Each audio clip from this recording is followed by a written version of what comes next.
Welcome on in, Heat Nation. Hope everybody's doing fantastic out there. I'm doing this halftime. It has been an anxious night watching sports thus far. I'm doing this at halftime of the Dolphins game, which, of course, has not been a fun watch thus far. They trail 10-7. Tyreek Hill is on the sidelines. The offensive line is Swiss cheese, and we'll see how that ends up. Meanwhile, I had my laptop up while the Miami Heat were clinging on for dear life against the Terry Rozier bomb squad that is the Charlotte Hornets. But thankfully, Scary Terry was not able to pull this one over the finish line in spite of his 8 3-pointers.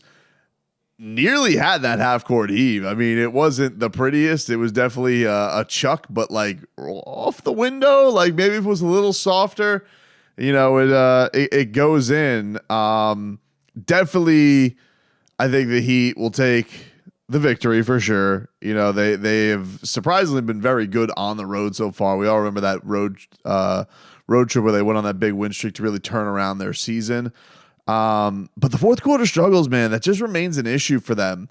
And especially out of the gate in the fourth quarter, this is really where they are missing Bam Adebayo and Tyler Hero because, they go into this fourth quarter and they have a 12-point lead and things are looking good. And Kevin Love is lighting it up from 3 in the third quarter, and you're getting a nice little surge there from your bench. And Duncan, he was your dude tonight. Duncan Robinson really continues to show himself to have this versatility, this punch today in this game. Led Miami with 24 points, 8 of 14 from the floor, 5 of 9 from downtown. Gives you the 7 rebounds, gives you the 4 assists, just plugging in holes all over the place and contributing. Jimmy Butler tonight, I think had this real punch at the start of the third quarter where it looked all right. Like Jimmy was engaged. He was busting chops with Jay Rich on the bench. He comes out, he hits a 3 in the corner that kind of gets him going. He just has, these games, man, with Jimmy so far this year. I know people are going to chalk this up to Jimmy doesn't give a rat's ass because that's what everybody likes to do with him. But it just doesn't, and it hasn't quite looked like the guy can throw it into gear for a long period of time. We just haven't seen it. Because he'll get to these spots which are his sweet spots, right at the rim, right under the rim. And he's just they're not as automatic as they were last year. And it's just something worth keeping an eye on. I don't know if I'm worried about it, but it's been noticeable. It's certainly been noticeable. And then, Jimmy nearly blew it for Miami there at the end because Jimmy had back-to-back possessions with Gordon Hayward on him. And Gordon Hayward, Jimmy gets bit into a travel. So the Hornets get the ball back. Terry Rozier hits his 8th 3-pointer. And then Jimmy gets the ball again and turns it over, just completely bobbles it. And Hayward puts the clamps on him. And this is really where the Heat and the Hornets play the free throw dance for the last 15 seconds, which lasted a half hour while I'm also watching the Miami Dolphins implode.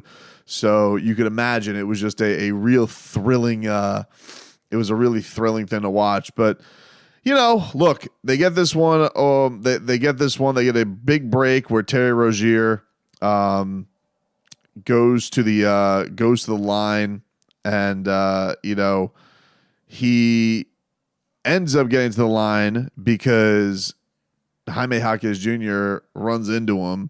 First foul out of Jaime's career. He was, just one of these games. It was the rare game where you didn't have a lot of Jaime in the fourth quarter because he was in foul trouble a lot. So, Spo had him out and then brings him back in with like the early portion because the Heat were struggling scoring, but then he gets another foul. And so Spo goes to Lowry after Jaime picked up his 5th foul. So it was a tough one, man. It was a tough one to hold on. Terry Rozier ended up getting a lane violation because he was going after his own miss. 12 seconds left. Lowry throws it big deep into the backcourt, goes to Caleb Martin. He goes to the line. He only hits 1 of 2. The second one barely sticks in. So the Heat's up 3. Jimmy then fouls Terry Rozier intentionally, even though the Heat were up by 3. The Heat weren't going to let him shoot. So they goes to the line. He makes them both. Then Jimmy goes to the line. He only makes 1 of 2. And Terry Rozier had a heave to win the thing, but thankfully that did not hold on. But yeah, man, these fourth quarters have been a headache. They've been a headache all year. Name the faces, name the places, wherever. Miami has just had trouble with this dynamic in the fourth quarter to bring it home. They're very clearly. This is a tough thing, and this is the thing that I was asking them at practice. It's like, well, what do you do to get a consistent run going? And I don't think playing like this is going to get them a consistent run going, because you're a couple of things going wrong from this biting you in the ass and you losing a game like this. You got to give them credit because they have been successful on the road. They've won 8 games on the road, and that's not an easy thing to do. They certainly need to fatten up their home record a little bit with a ton of home games coming up. I believe they have the most road wins so far in the Eastern Conference. I think Eric mentioned that. They do. I don't know if the Cavaliers are playing tonight. The Cavaliers have 7, so the Heat now have the most road wins in the Eastern Conference. So, it was just tough because it just feels like with the Heat, and this, I know people will say this is a product of shooting and things, but it does feel like we'll watch a lot of games where they just feel like they have these things in hand, it's in grip, and then just, these killer runs that teams can get on these days. And you're talking about a very banged up, it's a bad Hornets team to begin with. They're banged up. On top of that, they have no LaMelo. Does Cody Martin play basketball? I genuinely mean this. I don't feel like I've seen Cody Martin play against the Heat since like the Heat did that cute thing where before Caleb Martin became Caleb Martin, and they did a cute thing where he faced Cody Martin in the preseason. I don't feel like I've seen Cody Martin ever play the Heat. I just see him there on the sidelines. Like, does he ever play? It's a weird thing, man. Yeah, so they're very banged up. Strangely enough, Gordon Hayward has been really healthy for him. But it was a weird game tonight, man. Like Jimmy Butler for the first time this season. Here was another weird one. I was unaware of this, but Eric Reed mentioned this on the broadcast. First time Jimmy has had 3 or more fouls in a game this season. He's only gotten up to 2 fouls the entire year. And Jimmy's just really good at defending without fouling. That's not like a thing where he's not trying on defense, but this was a tough game, man. They ended up tonight going to the free throw line. Miami went to the free throw line 34 times. Charlotte went 22. Obviously, the numbers were a little bit fluffed up there at the end because everybody was doing a little gamesmanship.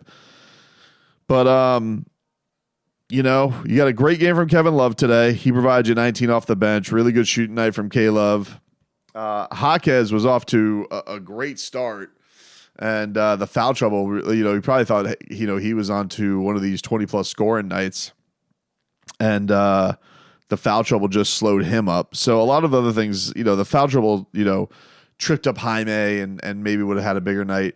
Thankfully, Duncan Robinson, man, what can you say about the guy? The guy has been an absolute monster. He's not afraid. He'll take over.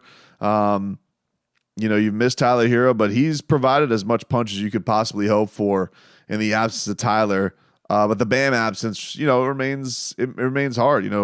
Orlando Robinson is doing okay, but certainly think that there's more that they're going to need from that position. But they pull out the win. Now they come home for a slew of home games, and can hopefully strengthen some things out. The Spo said today, Bam Adebayo, timetable for his return. He was in Charlotte. He was on the bench. That is his hometown. I don't know if that's anything to him. Either wanted to be around the team or being in his hometown, or if he is actually closer. And really have no signs on Tyler Hero right now. So, but they get the win. That was the important thing, even though it was a little dicey there at the end. Time to go watch the second half of this Dolphins game. Let's hope it goes better.